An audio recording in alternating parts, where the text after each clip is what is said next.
You know, the effect of Shirshasana is that the venous blood is brought for purification. So these inverted poses were discovered by our yogis for the simple reason that it must have been found out when the civilization began. We have heard the hypothalamus of the base of the brain, which is the seat of the emotional center. Recently, the science has discovered that the hypothalamus is the one which maintains heat and cold, pleasure and pain, sensing the message. The yogis have divided the brain into 4 parts in Yoga Sutra alone. Analytical brain, reasoning brain, the brain which feels the ups and downs of the moods of life, and the top of the brain as the seat of the individuality. So these 4 lobes are compared. So Vitarka, Vichara, Ananda, Asmita is the part of the brain which Patanjali has explained in the first chapter. So he has dealt with that pose. So similarly, Shirshasana and Sarvangasana, these inverted poses, were found out that we have got 3 nervous systems in our body known as peripheral nervous system, autonomous nervous system, central nervous system. And Hatha Yoga Pradipika gives clearly these systems are controlled by Ida Nadi, Pingala Nadi and Sushumna Nadi. Pingala means solar. Ida means lunar. So Ida means moon. Pingala means sun. We all know about the solar plexus, sympathetic nervous system.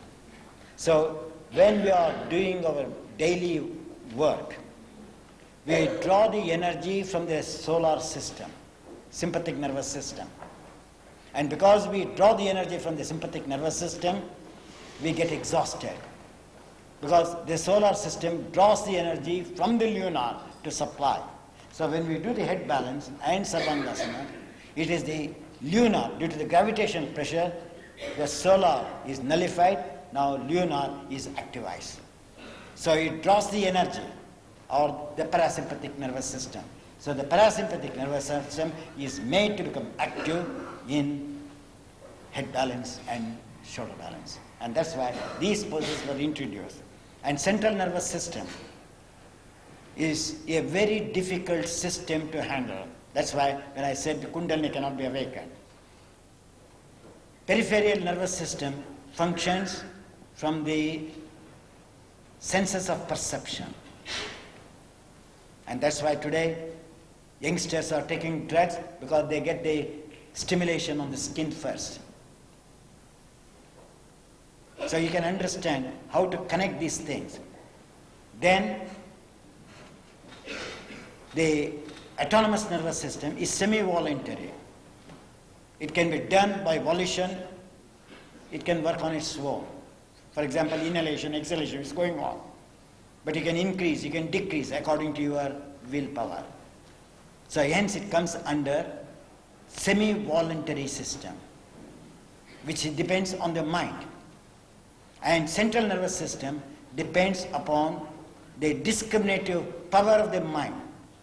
A polio case, an arthritis case, a cervical slip disc case, it cannot be handled without proper judgment. So we have to give a judgment for the central nervous system to act so that the sympathetic and the parasympathetic nervous with the peripheral nervous system act very accurately. So we feed from the center to the periphery, or from the periphery towards the center, so that the judgment, intellectual judgment, comes for them to align the disturbed portions of the body. And that is the beauty. Here what happens, here the lunar system is working. In that lunar system, when it is working, solar is quiet, lunar supplies the energy because it is based on the base of the brain. Due to the resting on the base of the brain, the central nervous system also gets the feed. That is the Hatha Yoga Pradipika, where they explain very well on the physiological level. I've kept them long. You can see nothing has happened to them.